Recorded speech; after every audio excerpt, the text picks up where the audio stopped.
earlier this year, I received an email from someone purporting to be Facebook themselves, telling me that I needed to reset my Facebook password. Now, normally, I would be concerned about this. I'd be thinking, are they really Facebook? Or are they a fake? Is someone trying to steal my details in some way? There were clues. You can your new password in attached document. Not a very good sentence, that, is it? Plus, there were some weirdly spelled words here, like fans. And I think if Facebook were going to send you a zip folder attachment, it wouldn't really be called Facebook. But there were other indications that this was, in fact, completely legit. A thing to be taken seriously. The main evidence being that it was sent on the 8th of June. And I knew, because I had been reading the Daily Express earlier that day, on the 8th of June, and I had read this story: if Facebook and Netflix ask you to reset your password, it is not a scam. Couldn't be clearer, could it? A very definite headline. It says it is not a scam. Which is a weird thing to say, isn't it? I mean, it is true that there were some legitimate Facebook password reset emails doing the rounds at that time, but the criminals who do the scam emails, trying to steal your details to make money in criminal activity, aren't sitting in their den going, hang on, guys, Facebook's having actual issues this week. They're sending real emails. Can we all just stand down the operation for a week, keep it fair? And the article knows that, which is why, in sentence 1, they introduced the word probably. This is as ridiculous as a headline can be. You might as well have a headline saying, if a stranger offers your child sweets, it's not dangerous and you don't need to worry at all. Or if you find a mushroom you don't recognise, just eat it, you'll be absolutely fine, so you know. But when I realised that this email had arrived on the same day that that article was published, I'll be honest with you, I was a little bit excited. I was thinking, hello, there's material here. I will find a whole load of unequivocal headlines about equivocal stories in the Daily Express and elsewhere. It will be a rich vein. That's what I was gearing up to do, and then I got distracted. I got distracted by something else on the same page. At the foot of the page, clearly labelled there, is a section of recommended stories. Now, I don't think there's much doubt about what that means. I'm on the website of the Daily Express. How else am I supposed to interpret those words other than, here are some stories that the Daily Express is recommending? And you'd assume that they would have read these stories before recommending them, wouldn't you? I mean, they must have read half of them, because half of those are stories from the Daily Express itself. But the other half are from other sites. But one of those links in particular caught my attention. It was that one there. All of Hollywood mourns the loss of this legend. And that's a picture of the actor Tim Allen, the star of Home Improvement and all those films about Christmas. And this is on the website of the Daily Express. And surely they wouldn't be saying someone is dead if they're not dead, would they? And I'm pretty sure I would know if Tim Allen had died. And I know it's him because I recognise the picture, because that is the photo he uses as his avatar on Twitter. So I found myself drawn to click the link. And when I did, I found myself on a website called Gorman. And on Gorman, there was an article called Celebrities You Didn't Know Passed, which is illustrated by a picture of Leonard Nimoy, a celebrity I did know had passed. And I immediately felt like I'd wandered into an area of the internet that I wasn't really happy to be in. But when I tried to leave the page, this pop-up appeared, trying to get me to go to other links on other parts of the World Wide Web. One of them being for celebrity suicide inside these stars' final hours. And that's illustrated with this picture of someone that I'm pretty sure is Kelsey Grammer, the guy who played Frasier. In fact, I know it is because I did some research and I found the original picture of Kelsey Grammer. And I can tell you for now, he hasn't committed suicide. And then I saw that one of the other links is for celebrities that gain so much weight you won't recognise them. And you know what? You won't recognise that celebrity because she's not a celebrity. She is a petty criminal called Karen L. Vasquez, who was arrested for contempt of court in 2006 in Florida. These are nonsense, surely. And I don't know about you, but I am starting to think those might not be 20 of the bounciest boobs on the internet.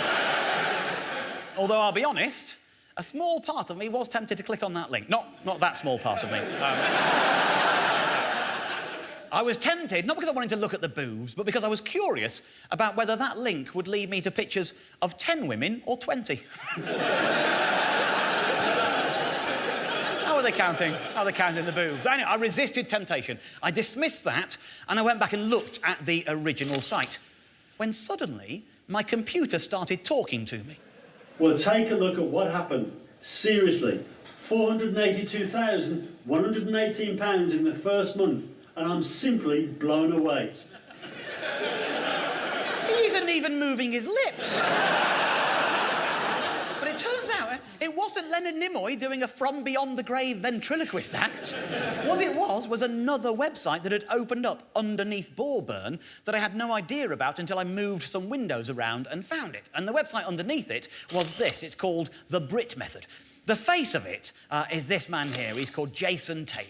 Okay, and as you can see, he didn't graduate from college and he's not a mathematician. So that's maths and English he's shit at, okay? And he says he's found a guaranteed way of making millions of pounds in the stock market. Can't fail, works for everyone. £10,000 he will give you if it doesn't work. It's a risk-free investment. Its profits are guaranteed, absolutely guaranteed.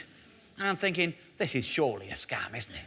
It must be a scam. Because I'm certain I'd seen it before. When I saw it before, it wasn't called The Brit Method with Jason Taylor. When I saw it before, I'm pretty sure it was called The Irish Method with Jason Flanagan.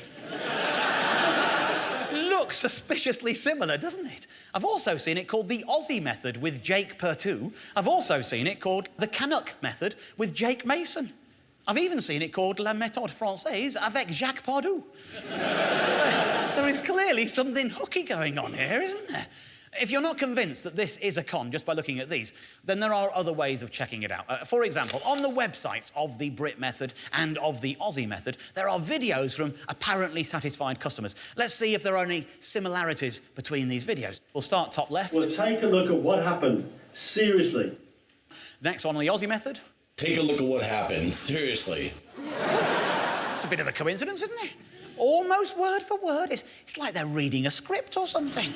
$482,118 in the first month. The same number, but in a different currency. 482,118, and beyond that coincidence, they both happen to be called Howard. Let's see if there are any more coincidences. Thanks, man. I mean, I can't get over it. It's £764,000 in 29 days. Yeah, you should spend some of that money on acting lessons, my friend. Thanks, man. I can't get over it.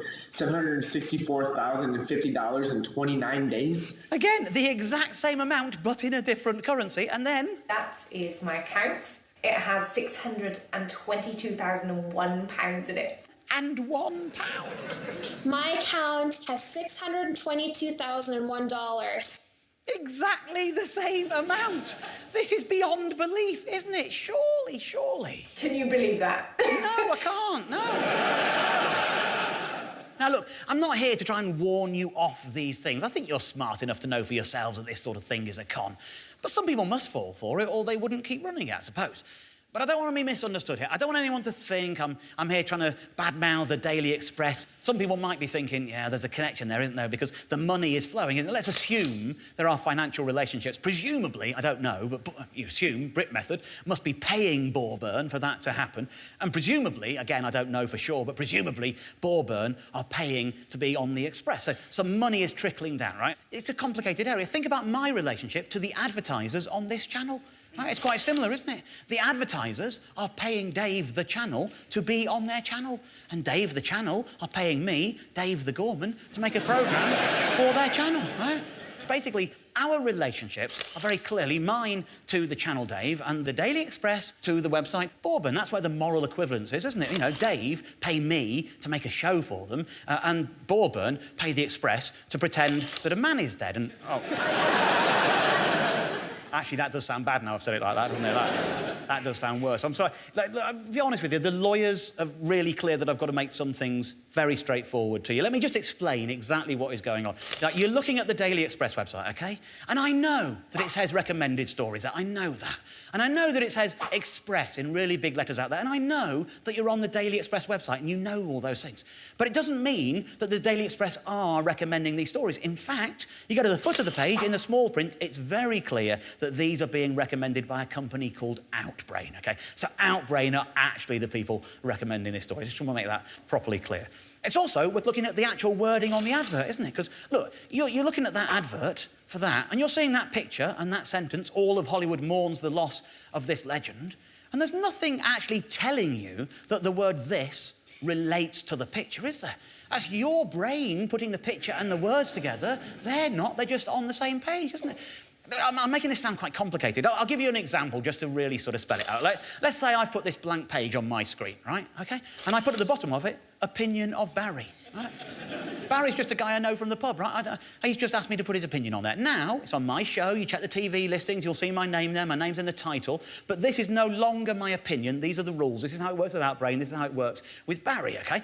Now I'm going to put a random picture. I've literally programmed a computer to just pull up a random picture from its archive, and it's gone with the Daily Express. That's just a coincidence. It's just a coincidence, okay? And now I'm going to put a sentence up, right? And the sentence I'm going to go for is all of Britain thinks this paper is a crock of shit. Now,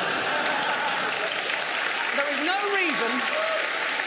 is no reason, just because this is on my show with my name on the title, for anyone to think that that is what I think of that picture. That picture, that sentence are unconnected. That is the opinion of Barry, although it's not an opinion of Barry because that picture and that sentence are unconnected. Those are exactly the same rules. If you think that I am saying that about the Daily Express, then you must also think that the Daily Express were telling you that Tim Allen was dead.